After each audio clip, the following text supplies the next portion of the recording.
Hi, my name is Erin Beardemphyl, and I am a dye artist, here to help out Art for Heaven's Sake.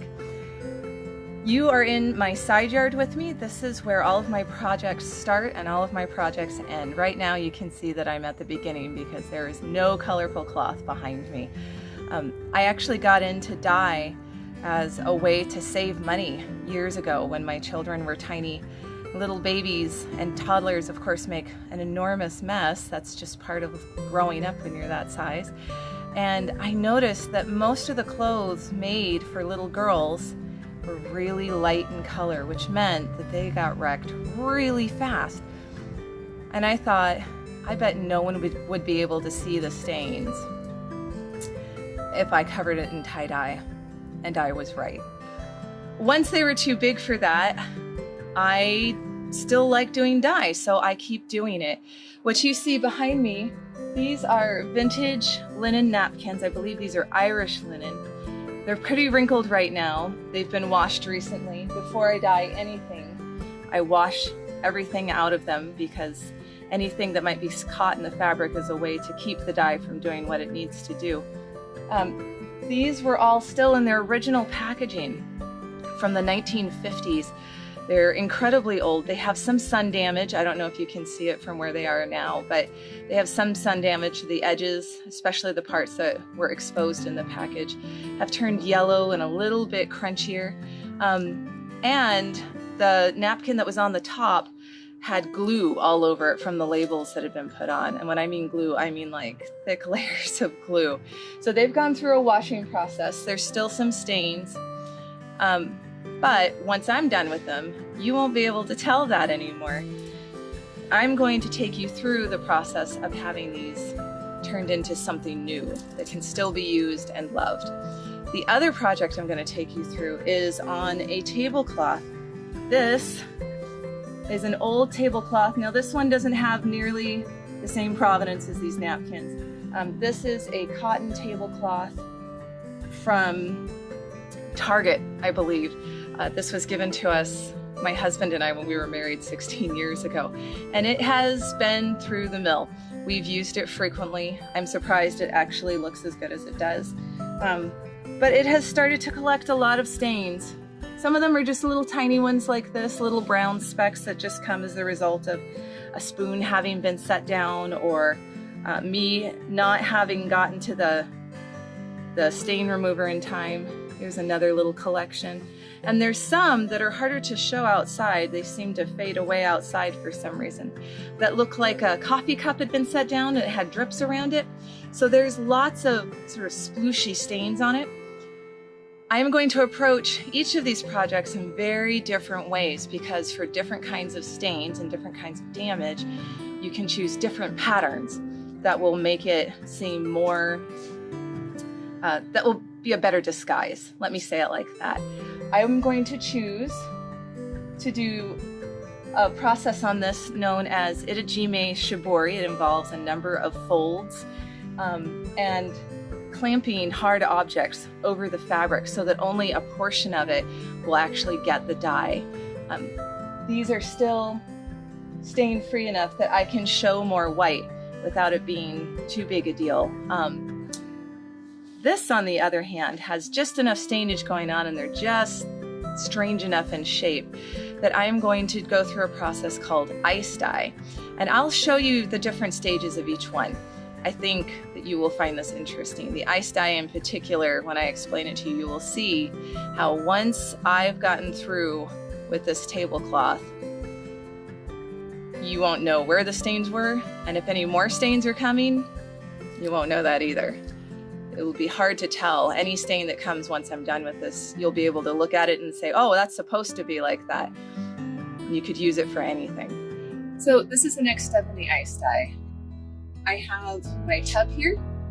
This tinfoil thing contains the fabric as well as a great deal of ice. And what I'm going to do is take some of this dye, sprinkle it over the top. I'll show you what it looks like. And then we just wait for nature to take its course. This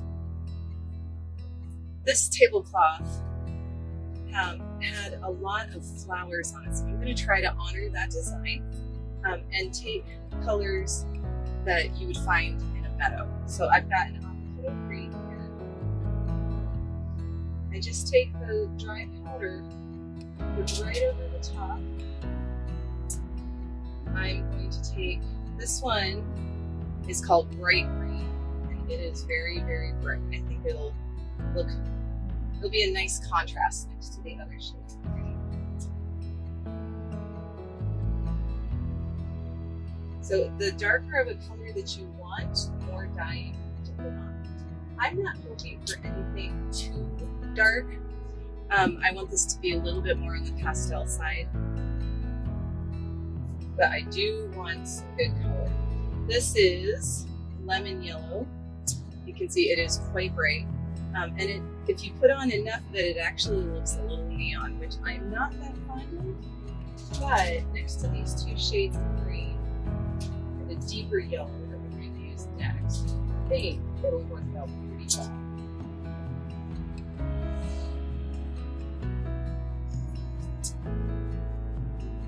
This last one is deep yellow, and I don't know if you can see it. It actually looks like red. It isn't red. If you put on enough, it actually looks orange. But once you add water, it starts to look very different when you add it.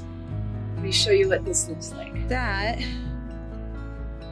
is what the beginning of ice dye looks like. You can see that the ice is already beginning to melt, and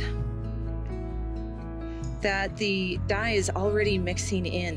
When this is finished, you will be able to see the path of the liquid through the fabric by which part of the dye is left behind. I'm really curious to see how this turns out. You can never be entirely sure what's going to happen, but I have a pretty good idea that it's going to have really rich yellows and greens, and that we will see some interesting corners and some interesting collections of the dye. Well, you're in my workshop now, which also happens to be my garage. So I have my napkins, I've pressed them, and I have folded them into several different creases. You can see that here. It takes a real hot iron to get the kind of crease you want in a piece of linen. It's just a very stubborn fabric that way. But we're not done yet. In order to get an interesting pattern, I'm going to do something called binding. I'm going to take a couple of pieces of wood. You can probably see these have been used a lot. They have a lot of dye on them. That won't really affect this, but I'm going to put them at an angle around the napkin. And then I'm going to take this massive clamp. It looks small in my hand, but it can actually crimp quite a bit. And I'm going to clamp it down. I've got a rubber band around this end that will help. The dye will go every place but where this is. It will be, it'll create what's called a resist. So I'm going to put this on all of them. And having the napkins folded into rectangles like this means that we will get a rectangle and triangle shape in the eventual result. Putting a resist across like this as a bar means we're going to get a chevron pattern, which I think will look really interesting, especially juxtaposed to the pattern that's already on here that's woven in, which is floral, but kind of in almost like a chevron pattern.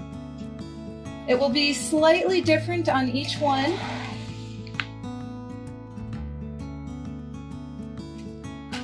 But I actually think that's a good thing. If we wanted things to be all perfect and exactly the same, we could buy them from a regular store and where everything was made in a factory and everything was inspected because they want it to all look exactly the same. This, I think, will be different.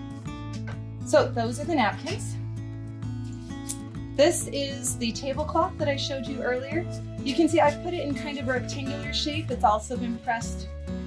It doesn't hold the creases quite the same because this is cotton instead of linen. And this is the one that's going to go in ice dye. instead of putting something across it to try to get a pattern, I am going to lay it over a grid, cover it in ice, and put dye over the ice, and it will soak through. The pattern that will come through is with the creases that we have here, because the dye will hit these edges and collect there, which will be very interesting to look at, I think, at the end. My next step is to soak these in a soda ash dye bath for a little while, and I'll show you what happens next. Well, we're back in my garage. It's a different day because it turns out when you're doing process art, there's delays in the process. But these are our napkins.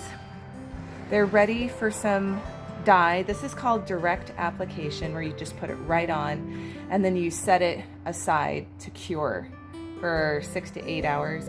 The colors that we have to work with are a deep red, something called Cayman Island green, which is kind of a blue teal color, a plum purple, and a little bit of pink. We'll just see how that one turns out. So all I do is I just start applying. I won't do any napkin the same way twice.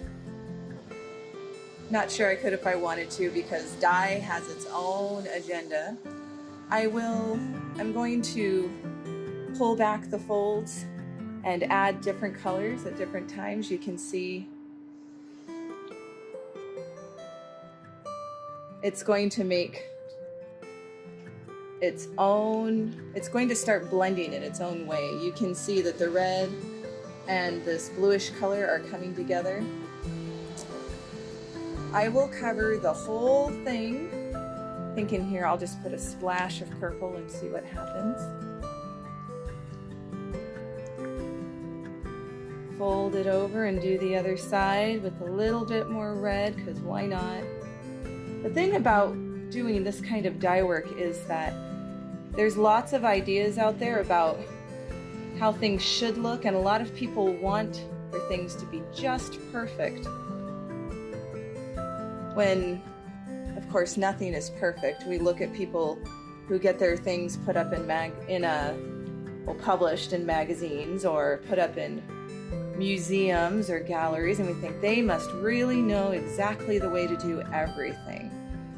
The truth is, art is all about learning. And this particular style of art is all about going with the flow, because you can see there is a flow. And I can pick and choose where colors might get to go, but the truth is, I'm just helping them get there. Physics, nature is going to do the rest, and I can pretend I have a total say in that, but mostly I'm just delighted to see the outcome. So this is what one applied napkin looks like. It's a bit of a hot mess right now. I'm going to set it in this tub to cure, and tomorrow morning I will rinse it out, and I will set it up on the line for you all to look at. And here are the results. It's another day. Dye art is a process art, which means it can take days at a time. Let me show you how we did. This is the tablecloth I showed you before. It had brown spots all over it. Now, don't be fooled. The brown spots are still there. The difference is they're not as noticeable. And with all of these colors and patterns going on, you don't really care all that much, which I think is kind of cool. You can see, I had said before I wanted to try to go for colors like a meadow, and I do believe that I have achieved dandelion. I think this does look like a field of dandelions, maybe one with a whimsical touch to it. And over here are our napkins. Not at all like what you remembered seeing before, I know. So you can see the pattern that came as the result of the clamping. And you can see the different colors that I engaged. This is that Caribbean green. Here's some of the plum. This is the red that I told you about, and you can even see shades of the pink. Pink does tend to get overwhelmed, but I think that these came out just beautifully. And you can't see any of the sun damage that was on them before, and you can't see where the stickers had been. This is my world. This is what I love to do. And even though what I've shown you is all table textiles, the truth is that I do a lot more than that. I sew these things. Sometimes I take scraps of fabric and dye them just to see how it'll turn out. I sew them into Christmas ornaments. Sometimes, when I'm asked, I paint them into things. If you go to ucc.org, UnitedChurchOfChrist.org, and look up Worship Way's Living Psalms Project, you will see several paintings that I have done right over the top of my dye work in order to show a visual liturgy.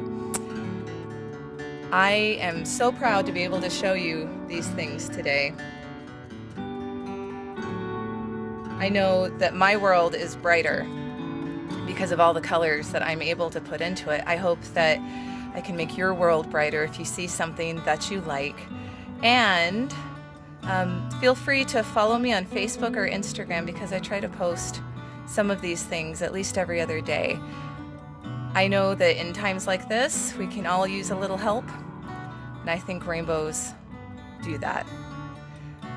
I'll see you all later, and hopefully next year at an in-person Art for Heaven's Sake.